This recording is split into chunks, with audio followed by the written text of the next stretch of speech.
Jamaah. Yeay. Oh jamaah. Yeay. Alhamdulillah amalan yang dirindukan di alam kubur. Masih kita bahas itu ya. Dan sebelum kita bahas lebih jauh lagi, kita sikapi yang satu ini nih. Seorang pemuda berikan kejutan hadiah umroh untuk kedua orang tuanya. Allahu Akbar. Kita sikapi.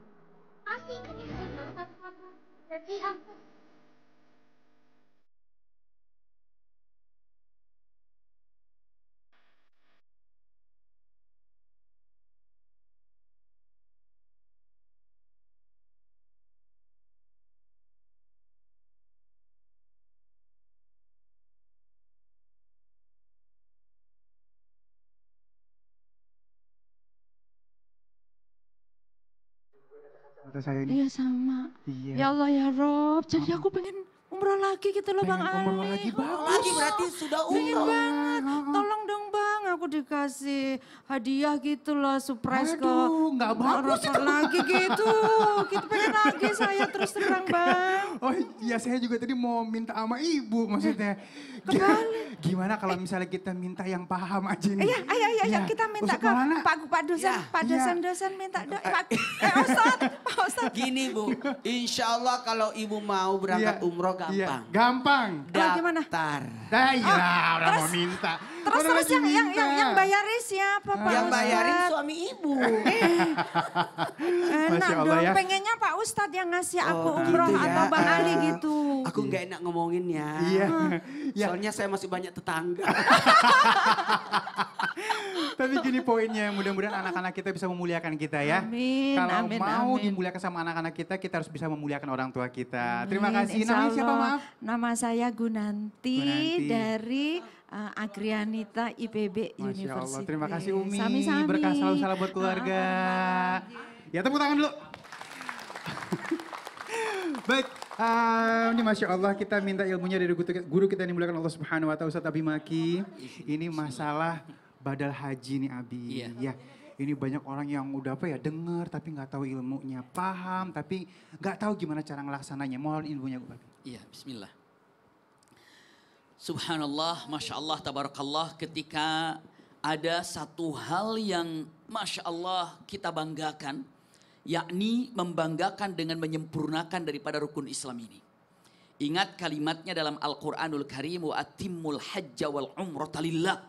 Maka para ulama ketika mengatakan wa atimmul hajja wal umrata, berarti haji itu wajib, umrah juga lah wajib. Iya, kalau ibu bapak mau umrah dulu, ya umrah aja dulu. Setelah itu nanti insya Allah haji, Masya Allah dua-duanya didapatkan. Karena hukumnya umrah dan haji ini wajib. Alangkah indahnya apabila haji ini atau umrah ini ada yang memberikan hadiah. Tapi bagaimana kalau seandainya orangnya sudah wafat, gak mungkin berangkat ke sana. Usikum wa iyaya nafsi bitaqwallah, punten. Putranya, putrinya bisa saja untuk menghajikan orang tua yang sudah wafat. Bisa. Iya, kenapa? Tadi Ustaz Syam dengan mengatakan kata-katanya kalau yang namanya amalan ini ada amalan harta, ya tadi mewakafkan, bersedekah atas nama almarhum, atas nama almarhumah. Masya Allah ini indah. Lalu ada matan lisan, ya doa dan doa dan doa, itu juga adalah amalan. Tapi ada amalan harta dan juga itu amalan badan dengan cara apa? Membadalkan ibadah haji atau umrah untuk kedua orang tuanya. Masya Allah. Lalu bagaimana caranya? Caranya adalah langsung mempraktekannya. Lihat bagaimana saat itu yang terjadi kepada seorang sahabat Rasulullah SAW. Dengan mengatakan kata labbaik Allahumma an Syubrima. Rasul bertanya siapa tuh Syubrima? Kamu haji untuk Syubrima siapa itu? Dia saudaraku. Kenapa kau hajikan dia? Dia sudah wafat. Rasulullah hanya memberikan satu syarat saja dengan mengatakan, kamu sudah haji belum? Belum. Kamu haji dulu, setelah kamu haji sekarang tahun depan kamu hajikan untuk saudaramu itu. Berarti apabila ibu bapak ingin menghajikan orang tua kita atau siapa saja, orang yang dekat dengan hati atau siapa saja, maka kita harus haji terlebih dahulu.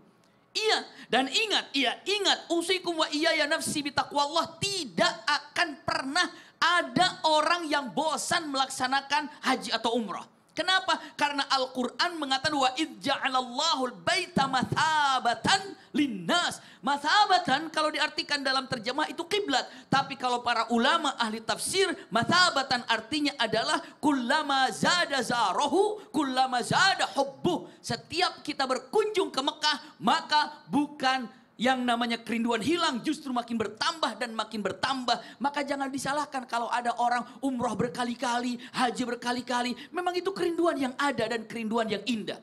Lalu bagaimana kalau orang tua saya sudah haji, orang tua saya sudah umroh, boleh nggak saya membadalkannya? Boleh, berarti itu hajinya haji sunnah. Lalu namanya umrohnya umroh sunnah, silahkan. Itu gambarannya. Apabila orang tua kita sudah haji, lalu dihajikan lagi, silahkan. Orang tua kita sudah umroh, lalu diumrohkan lagi, silahkan. Haji ini adalah wajib bagi yang belum pernah melaksanakan. Umroh pun wajib bagi yang belum pernah melaksanakan. Apabila sudah pernah melaksanakannya, lalu dibadalkan lagi oleh putra-putrinya, berarti jatuhnya adalah kepada hukum haji umroh yang sunnah. Bangga apabila kalau seandainya kita bisa memberikan hadiah atau mendapatkan hadiah haji atau umroh dari putra-putri kita, dari keturunan kita. Masya Allah, ini hadiah yang indah. Iya, kebanggaan mungkin ya. Betul. Iya, istilahnya anaknya bangga, orang tuanya juga bangga. Masya Masya Allah. Allah. Terima kasih Abi Sami-sami. ilmunya. Allah Masya Allah, ibarik tepuk tangan dulu yuk. Oke, dan sebelum kita kasih kesempatan buat jamaah yang ada di studio untuk bertanya, kita kasih kesempatan dulu untuk Ustadz Maulana bertanya sama jamaah yang di studio. Iya, nah yang mana supaya nih? balance. Iya balance, yang tadi sebelah sini udah. Udah, sekarang tuh saya imbang. Ibu lagi marah.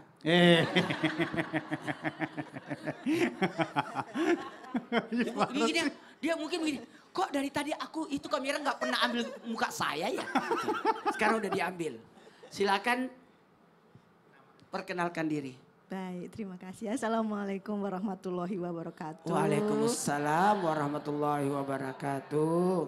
Saya Eli dari Agrianita IPB University Bogor. Tepuk tangan dulu. Masya Allah, Masya Allah. Ibu saya mau nanya. Nanyanya, jawabnya minta tolong dari hati sanubari ibu sendiri. Iya.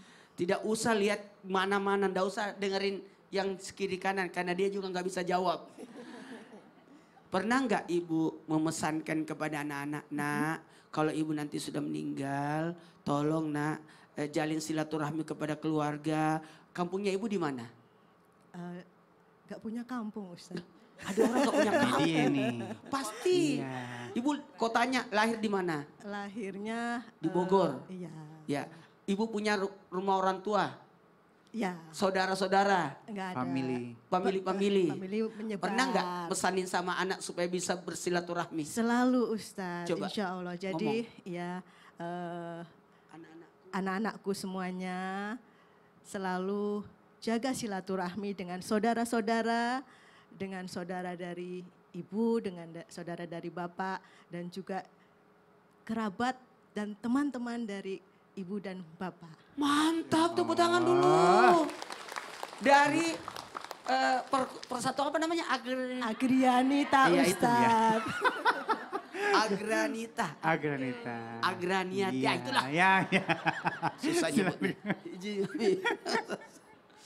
Kepada semuanya, Masya Allah tabarakallah, seorang datang kepada Rasul, nangis berteriak, ya Rasulullah, saya masih mau berbakti kepada orang tuaku. Ayahku sudah meninggal, ibuku sudah meninggal. Masih bisakah aku berbakti kepada orang tuaku? Kata Nabi, masih bisa. Maka berbuat baiklah kepada siapa? Kepada keluarga orang tua kita.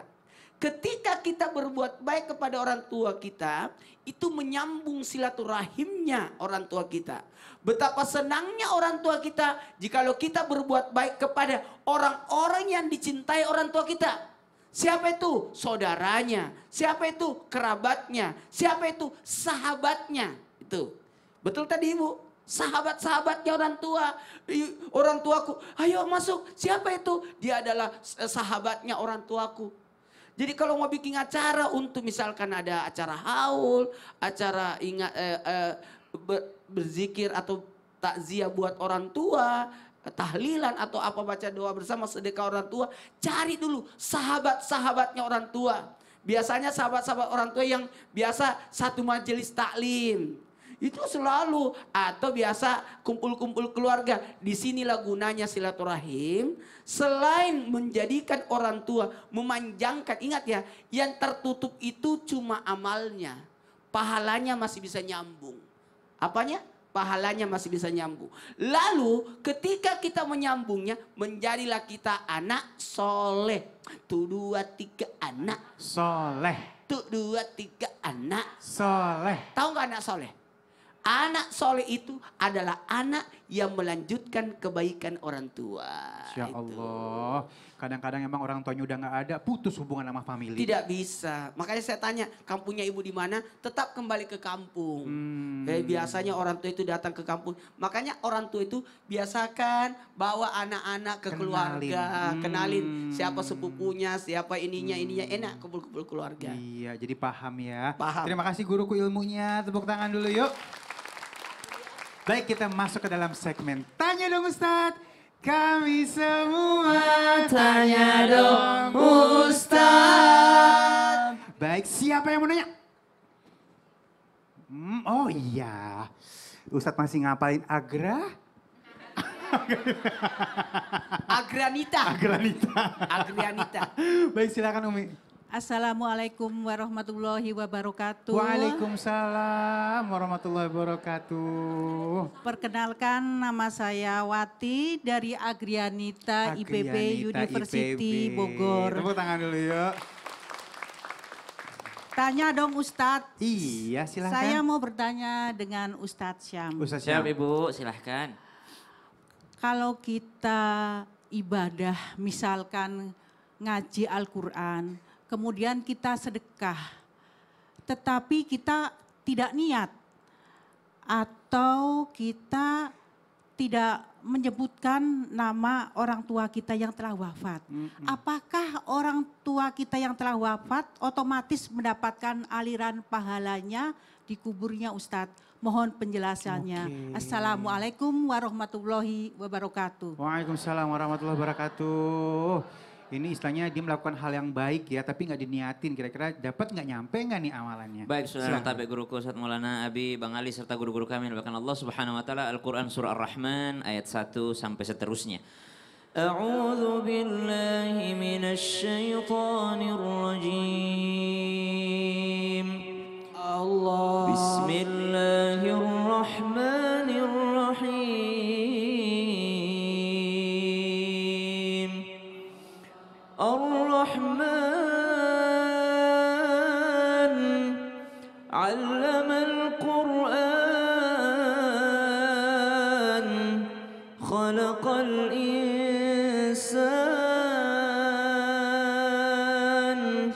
'allamahul bayan, asy-syamsu wal qamaru bihusban,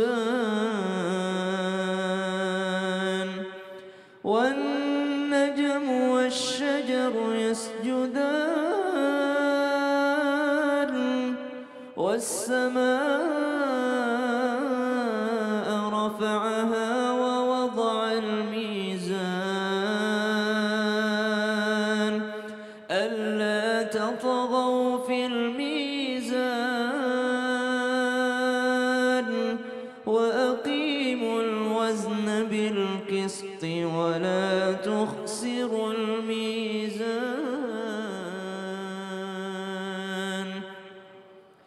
Ada orang beribadah kepada Allah Subhanahu wa taala tanpa niat, maka tidak mendapatkan sesuatu. Kenapa? Karena innamal a'malu binniyat wa innamal likulli imri'im ma nawa. Sungguh amal perbuatan itu tergantung pada niatnya. Makanya tentang niat ini subhanallah para ulama senantiasa memulai kitab-kitabnya, banyak sekali di antara para ulama yang memulai kitab-kitabnya dengan hadis ini, innamal a'malu binniyat wa innamal likulli imri'im ma nawa. Karena beberapa ibadah itu tidak akan bisa jadi kecuali dengan niat.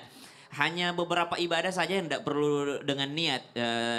Salah satunya adalah kategori ibadah dalam rangka membersihkan. Memandikan mayat tuh nggak pakai niat, memandikan mayat. Tapi mewudukkan mayat itu pakai niat. Subhanallah.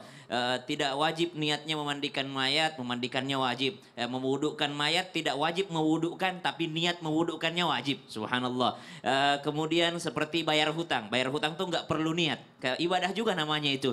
Seperti istinja, membersihkan, nggak perlu niat. Jadi sesuatu untuk mengeluarkan, membersihkan, itu adalah tidak membutuhkan niat. Tapi selain daripada ibadah itu, semuanya membutuhkan niat. Termasuk baca Quran, termasuk diantaranya kita bersedekah, niatnya apa? Nolongin orang gitu ya. Kemudian membaca Al-Quran, niatnya apa? Niatnya lillahi ta'ala, subhanallah. Tapi niat yang ditanyakan di sini mungkin lebih kepada niat untuk pahala kepada orang yang sudah meninggal dunia. Bagaimana dengan ibadah yang dilakukan untuk orang lain? Apakah dimestikan untuk niat? Kalau dia anak kandung ataupun anak didik, maka tidak pakai niat pun sudah sampai. Otomatis. Kenapa? Karena inna min atyabi ma akala rajul min kasbih wa waladuhu min kasbi. Sesuatu yang paling bagus untuk dinikmati seseorang adalah dari usahanya, dan anak itu adalah hasil usaha.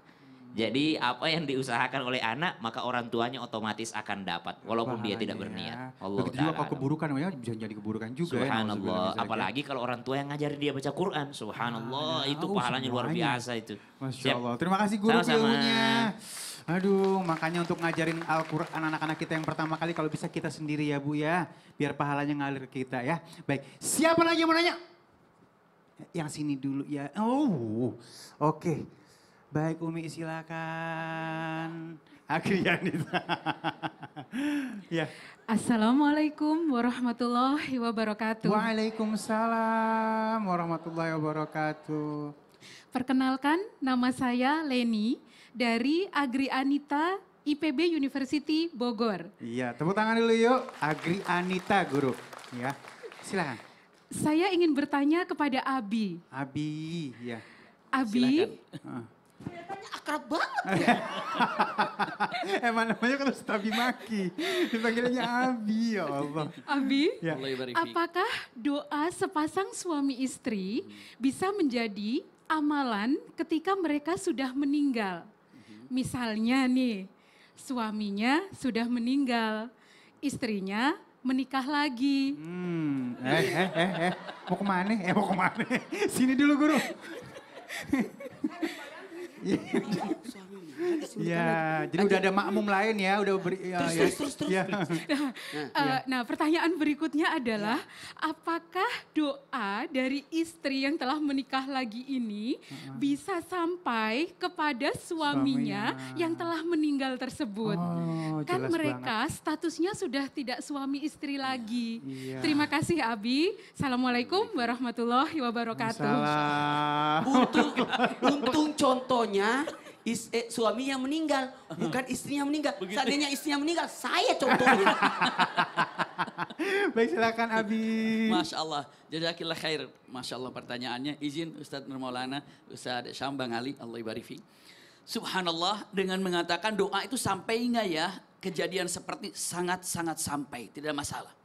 Bahkan apabila di antara kita saling berwasiat, saling menyampaikan dengan ucapannya, kalimatnya, bunda atau ayahanda atau suamiku atau istriku, Masya Allah cintamu dirasakan sampai hari ini olehku. Namun aku ingin merasakan cintamu walaupun aku telah wafat. Tolong doakan aku, kirim misalnya surat Al-Fatihah untukku, surat Yasin untukku, atau doakan setiap selesai sholat untukku. Masya Allah, andai pun engkau menikah lagi, silahkan. Tapi perlu ditambah apabila kamu menemukan orang lebih baik dariku. Masya Allah. Ini akan disampaikan oleh Abdurrahman bin Auf. Masya Allah. Abdurrahman bin Auf pas mau wafat mengatakan gini, istriku apabila engkau menikah lagi silakan. Tapi harus cari siapa yang lebih baik daripada aku. Kalau sama aja ngapain juga, seakan-akan gitu. Iya. Jadi silakan. Masya Allah, ini tanjakan yang luar biasa ya. Tapi luar biasa, silakan. Namun yang jelas doanya tetap sampai. Tapi bunda kalau ditambah lagi, terus nanti istrinya ketemunya sama suami yang mana gitu kan? Ah. Nah ini, perlu jawab nggak nih Ustadz nih? Jawab. Sebenarnya kalau di sorga nggak ada kata cemburu, nggak ada kata marah, nggak ada. Tapi ada dua hadis dan ini pun adalah lemah dua-duanya. Dan ini daripada yang namanya kalimatnya Umais gitu kan. Masya Allah ini menikah dengan Masya Allah Ja'far bin Abi Thalib. Ja'far wafat lalu istrinya ini menikah dengan Abu Bakar As-Siddiq. Masya Allah. Lalu Abu Bakar As-Siddiq wafat nikahlah dengan Ali bin Abi Thalib. Subhanallah. Dan saat itu Muawiyah meminangnya setelah Ali bin Abi Thalib wafat. Lalu mengatakan kalimatnya, wahai kamu bint Umais nikahlah denganku. Karena apa? Ali sekarang sudah wafat. Apa? Kata wanita ini, aku ingin tetap bersama Ali karena ini suami terakhirku. Ini gambarannya, tapi ini pun hadisnya lemah. Tapi ada juga hadis yang menyatakan berarti siapa yang akan jadi suaminya, kalau lihat hadis ini adalah yang terakhir dinikahinya.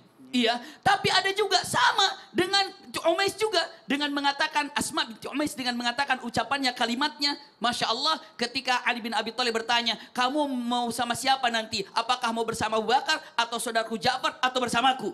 Lalu dengan mengatakan, aku ingin bersama yang paling soleh di antara kalian. Masya Allah. Berarti itu mungkin nanti wanita ini mencari siapa yang lebih soleh, itulah yang akan diambil. Wallahu a'lam. Allah ibarik. Iya, bukan berarti putus hubungan ya. Betul. Tetap doain ya, mudah-mudahan jadi Betul, tetap berkah. akan sampai Baik, doanya. terima kasih Abi ilmunya. Tepuk tangan dulu yuk. Ini pertanyaannya Ada Masya nggak Allah. ibu bertanya, suaminya nonton tuh di rumah. Baik, kita lanjut yuk. Siapa lagi yang mau nanya? Oke, masih dari kanan ya. Seru banget. Silakan Umi. Ya.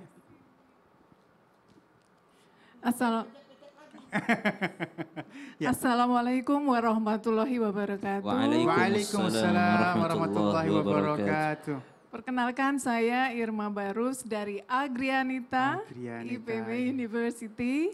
Ingin bertanya kepada Ustadz Syam. Siap Ibu. Pertanyaannya adalah bagaimana bentuk amalan dari keluarga kita yang sudah wafat di kuburnya? Apakah berbentuk cahaya atau siksa kuburnya itu dihentikan pada saat itu juga? Kalau sekarang Bu, Ibu setelah sholat Ibu bentuk pahalanya seperti apa Ibu? Gak tahu juga kan? Ya. Kenikmatan. Bentuk dosa kita sekarang nggak tahu. Subhanallah. Baik. Terima Pertanyaannya kasih. bagus banget. Tepuk tangan dulu yuk. Assalamualaikum warahmatullahi wabarakatuh. Waalaikumsalam warahmatullahi wabarakatuh. Jadi bentuknya gimana?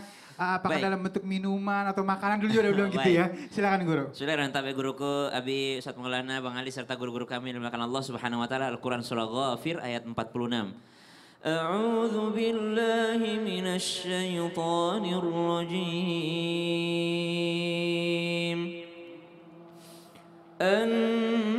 النار يعرضون عليها غدوا وعشيا ويوم تقوم الساعة أدخلوا آل فرعون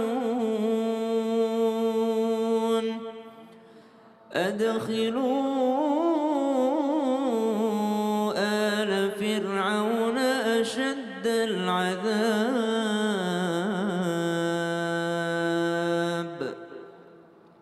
Ayat ini sebagai dalil bahwa ternyata azab kubur itu memang ada dan nikmat kubur juga ada.